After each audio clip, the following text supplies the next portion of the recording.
Hello guys, so January 18, 2024 na.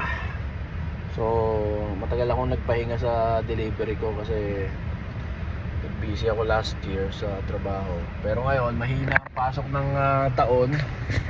So back to delivery tayo.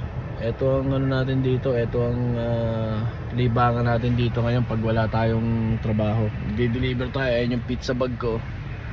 So tsaka few weeks ago, sobrang lamig, negative 45 dito sa Alberta, Canada. Lalo na sa lugar ko. Nasa medyo liblib na lugar ng Canada, sa Fort McMurray. Ayan ayan ang itsura ng labas namin ngayon. So ang weather ngayon ay ayan, negative 70 na. So medyo okay na mag-delivery. So kaka-on ko lang ng delivery ko.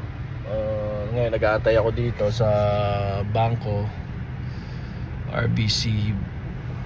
Nag-aantay ako, malapit yan sa mga establishments, sa Subway, Boston Pizza.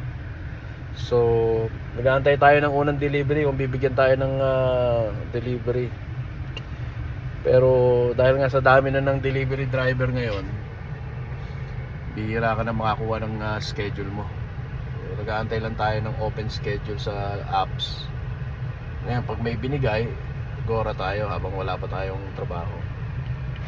So yung full-time job natin na pagpe-painting, wala pa tayong mga tawag kasi kakapasok lang ng January. Kumbaga kakabayad lang nila sa mga trabahador nila. So waiting tayo, waiting in vain. So ayan,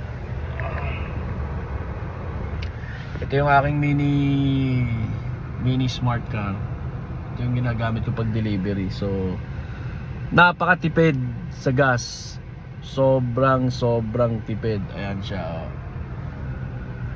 Ganyan lang siya kaliit, 2-seater lang yan, 2-seater lang. Tapos kasyang-kasya yung bag natin. Ayan yung kanyang harapan. So meron tayong tuk dito para pag medyo humangin, may panlaban tayo sa lamig. So ayan ang buhay natin dito sa Canada.